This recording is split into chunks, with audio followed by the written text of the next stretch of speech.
Sebelum diangkat turun, Nabi Isa berpesan, pesannya dalam Injil yang aslinya itu, dia berpesan kepada para Hawariyun, para sahabat, setelah aku akan datang Rasul berikutnya, Ahmad. Kenapa Injil Barnabas gak mau diterima? Karena Barnabas Muslim.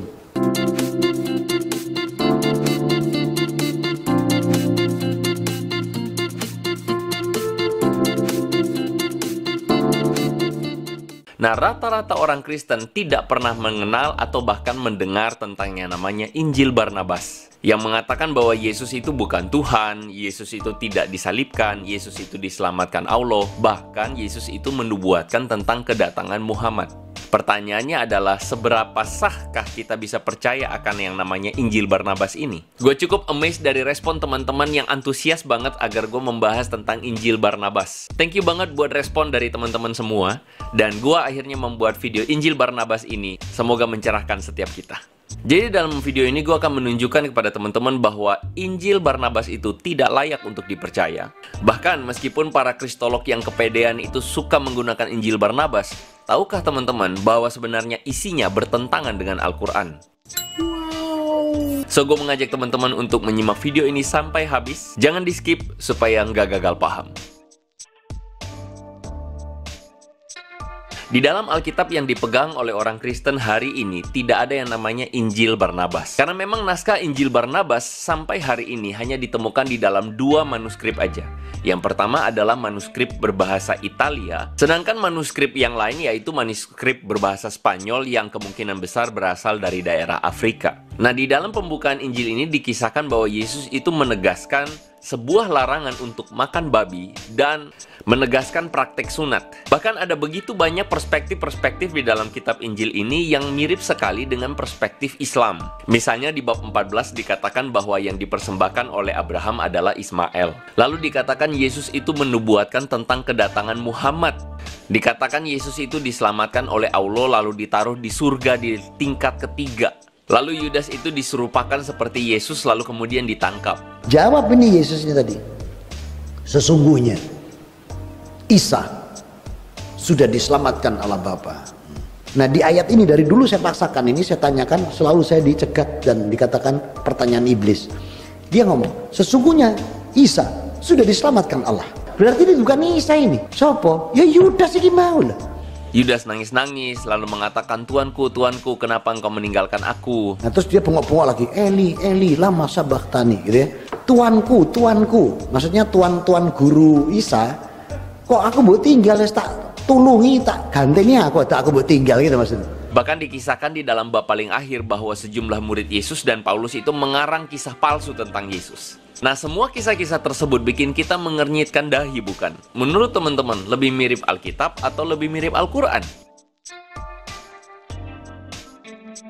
Jadi sebelum kita membedah Injil Barnabas ini, kita mesti mengerti dulu signifikansi dari nama kepenulisan Barnabas. Untuk ketahuan teman-teman nih, pada zaman dahulu, tulisan-tulisan yang diterima dan disebarluaskan adalah tulisan yang dianggap berasal dari nama yang berotoritas. Nah, sedangkan bagi mereka yang tidak punya otoritas atau tidak punya nama besar, biasanya mereka akan menggunakan nama-nama yang sudah terkenal atau berotoritas supaya tulisan mereka itu bisa diterima. Atau kalau zaman sekarang kita sebut istilahnya tuh clickbait gitu loh. Nah, salah satu nama yang terkenal yang berada dalam lingkaran kekristenan yaitu nama Barnabas. Teman-teman bisa membaca dalam Kisah Para Rasul pasal yang ke-9 ke atas, bagaimana peran Barnabas itu termasuk yang paling penting karena Tuhan menggunakan Barnabas sebagai teman perjalanan Paulus. Bahkan Barnabas inilah yang menolong Paulus pada masa awal pertobatan Paulus. Oh ya, by the way nih ya, kalau ada mantan pastor yang mengklaim bahwa Barnabas itu adalah seorang Muslim, kenapa Injil Barnabas gak mau diterima?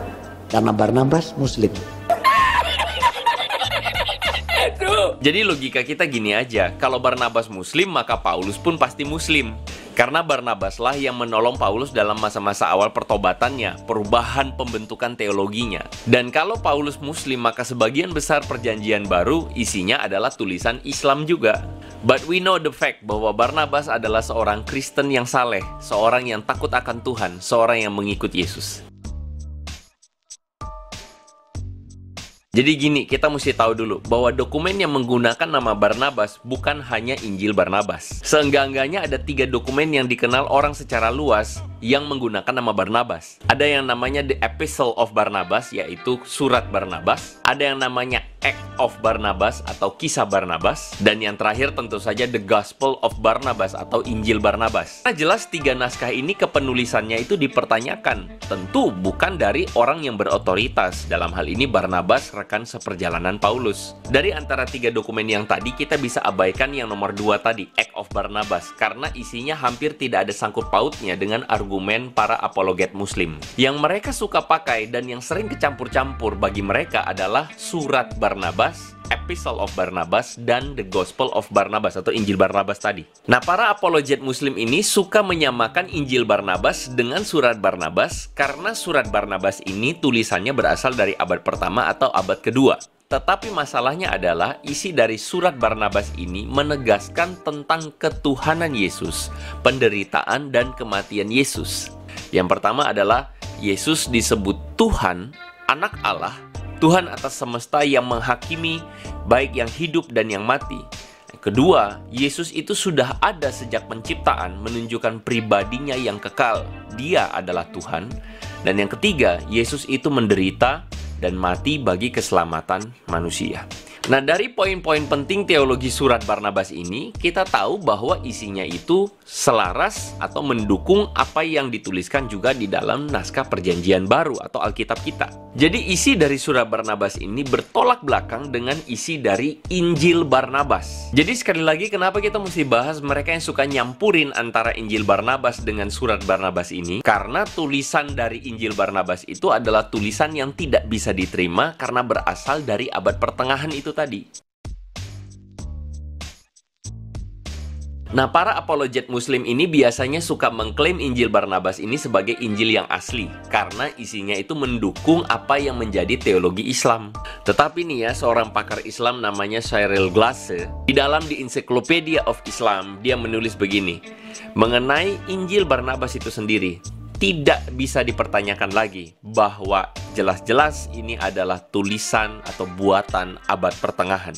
Statement dari Cyril Glasse ini jelas sangat beralasan banget karena memang Injil Barnabas itu tidak berasal dari abad mula-mula pada zaman Yesus hidup. Buktinya nih ya, misalnya di dalam Injil Barnabas bab yang ke-82, di situ diklaim bahwa hari raya tahun Yobel itu dirayakan 100 tahun sekali. Padahal kita tahu bersama di dalam tradisi Imamat pasal 25 ayat 11 bahkan sampai pada zaman Yesus, tahun Yobel itu dirayakan setiap 50 tahun sekali. Nah, tidak mungkin seorang yang berasal dari zaman Yesus atau dekat dengan masa itu, entah latar belakangnya adalah seorang Yahudi atau orang Kristen sekalipun, salah menuliskan keterangan waktu itu. Nah, tapi sejarah memberitahukan kepada kita bahwa ada satu masa pernah tahun Yobel itu berubah jadi 100 tahun sekali. Sekitar tahun 1300, Paus Boniface yang ke-8 itu memerintahkan perayaan tahun Yobel itu diubah 100 tahun sekali.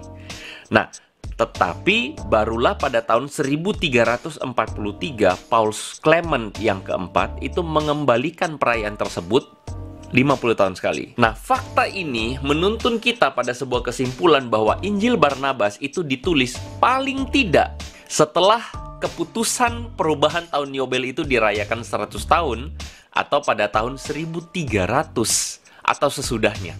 Nah, faktor kedua adalah di dalam Injil Barnabas dalam bab 152 di situ disebutkan bahwa anggur itu disimpan di dalam gentong-gentong kayu. Sedangkan faktanya adalah pada masa Yesus orang itu biasanya menyimpan anggur itu di dalam bejana tanah liat atau tembikar. Sedangkan kalau versi portable-nya adalah di dalam kulit binatang. Nah, sedangkan penggunaan gentong-gentong kayu itu marak sekali digunakan pada zaman abad pertengahan, teman-teman. Nah, selain dua faktor ini, masih ada faktor-faktor yang lain yang cocok banget dengan kultur dari abad pertengahan. Sehingga secara konteks kultural aja kita bisa melihat bahwa Injil Barnabas ini selaras atau sama dengan tulisan abad pertengahan.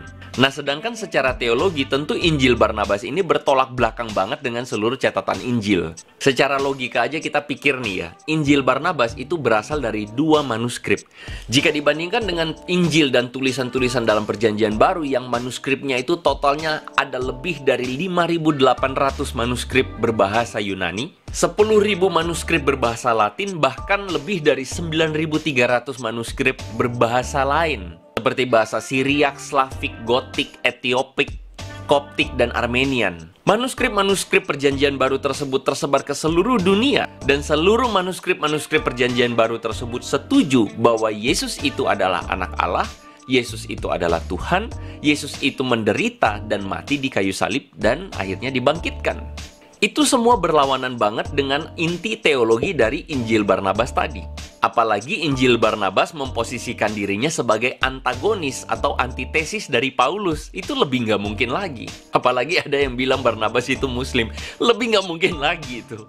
Sehingga dari argumentasi kepenulisan, kultural, historis, juga teologisnya, gue lebih melihat bahwa yang menulis Injil Barnabas ini adalah seorang yang sangat fasih sekali dengan kisah-kisah tentang Isa di dalam Quran. Sehingga penulisnya tentu bukan Barnabas yang dikenal di dalam kalangan kekristenan, melainkan seorang yang mengaku-ngaku sebagai Barnabas. Dan bisa jadi memang betul bahwa dia adalah seorang Muslim yang ingin untuk merekonstruksi kisah Yesus dan mensinkronkannya dengan kisah Quran. Jadi gue kembaliin lagi kepada teman-teman. Dari aspek kultural, historis, teologis ini, menurut teman-teman, layakkah Injil Barnabas itu dipercaya sebagai tulisan yang sahih? Nah, ini menarik nih. Jadi seorang guru besar Universitas Al-Azhar, namanya adalah Dr. Abbas Mahmud Al-Akkad.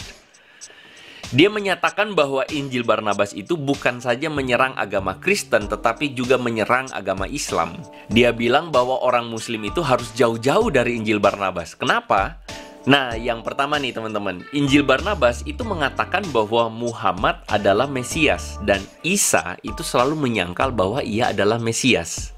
Padahal kita tahu bahwa Al-Quran itu menyatakan bahwa Isa itu adalah Al-Masih atau Al-Masihu. Nah, yang kedua, Injil Barnabas bab 178 dengan tegas mengatakan bahwa langit itu ada 9 lapisan. Sedangkan Quran di dalam surah Al-Baqarah 29 mengatakan langit itu ada 7. Jadi mana yang benar? Langit itu ada 7 atau ada 9? Nah, berikutnya yang ketiga ya. Injil Barnabas bab 115 mengatakan, hendaklah seorang laki-laki puas dengan seorang wanita yang dikaruniakan Allah baginya, dan hendaklah dia melupakan wanita yang lain. Nah, sedangkan di lain sisi, Quran di dalam surah yang keempat ayat 3 mengatakan begini, seorang laki-laki dapat menikahi 2, 3, atau 4 wanita sekaligus. Bahkan surah 70 ayat 30 menambahkan dari keempat istri tersebut adalah selain budak-budak yang mereka miliki. Maka tentu ini bertentangan banget dengan apa yang disebutkan dalam Injil Barnabas, bukan? Yang terakhir nih ya, Injil Barnabas bab yang ke-13 mengatakan Maryam atau ibu Yesus itu dikelilingi oleh cahaya terang yang luar biasa, seraya melahirkan putranya tanpa sakit. Sedangkan Quran menyatakan dengan jelas di dalam surah 19 ayat 23 bahwa saat melahirkan Al-Masih, Maryam itu mengalami rasa sakit saat melahirkan. Nah, jadi keterangan-keterangan antara Injil Barnabas dengan Quran itu bertentangan satu dengan yang lain. Sehingga kalau ada apologet Muslim yang mau menggunakan Injil Barnabas sebagai dasar argumentasinya, maka dia harus mengakui bahwa Injil Barnabas itu sendiri bertentangan dengan Quran, dan dia sendiri harus melawan keterangan dari Al-Quran. Bener nggak? Betul nggak? Jadi, menurut teman-teman, Injil Barnabas ini adalah senjata yang digunakan untuk melawan Kristen, ataukah ini adalah senjata bunuh diri buat mereka sendiri? Sebenarnya ketika mempelajari tentang Injil Barnabas ini, gue sendiri geli-geli sih. Tahukah teman-teman, ada seorang yang namanya Dr. Syabir Ali. Dia ini adalah seorang apologet Muslim yang cukup terkenal di dunia apologet gitu loh. Nah, ketika ditanya apakah seorang Muslim harus percaya dengan Injil Barnabas, dia sendiri memilih untuk tidak mengklaim otoritas dari Injil Barnabas itu sendiri. Muslims were very interested in the Gospel of Barnabas for these two reasons. However, I hesitate to use it as an authentic account. The chain of authorities in the case of the Gospel of Barnabas is missing because for many hundreds of years, this gospel was not seen anywhere, and then suddenly turned up in the Middle Ages. Because of this, I hesitate to use it as an authentic account of the life of Jesus, on whom be peace. Gua yakin dia sendiri nyaho ketika dia mempelajari tentang Injil Barnabas. Secara otentisitas, historis, dan teologisnya, Injil Barnabas ini bermasalah. Meskipun Injil ini mendukung teologi Islam tentang Isa. Bahkan faktanya nih ya teman-teman, apologet Islam yang suka dipuja-puja oleh netizen Indonesia Indonesia, Zakir Naik, bahkan Ahmed Dedat, mereka pun sebenarnya tidak berani mengklaim otentisitas dari Injil Barnabas. Jadi kesimpulannya, gue sih geli-geli aja ketika melihat ada oknum-oknum yang menyebut dirinya sebagai kristolog dari negeri kita tercinta Indonesia ini, masih aja pakai Injil Barnabas untuk mengklaim mendukung argumentasinya. Kacau jiwa. So, dari pembahasan yang gue boleh sajikan ini, bagaimanakah menurut teman-teman? So, gue berharap video seperti ini boleh mencerahkan, boleh meneguhkan iman kita, boleh menunjukkan kepada kita kebenaran yang objektif. Ingat teman-teman, kita bisa mengenali barang palsu kalau kita sehari-hari mengenakan barang aslinya. Sama halnya, kita bisa mengenali ajaran palsu kalau kita sehari-hari bergaul dengan ajaran yang asli. Karena gitu, gue berharap bahwa teman-teman bisa termotivasi untuk membaca Alkitab, membaca firman Tuhan, mempelajarinya, bahkan semakin mengasihi Tuhan di dalam hidup sehari-hari. Dan kita ketemu lagi dalam pembahasan berikutnya, masih seputar Paskah dan Jumat Agung 2020. So make it simple, make it meaningful, may God bless you.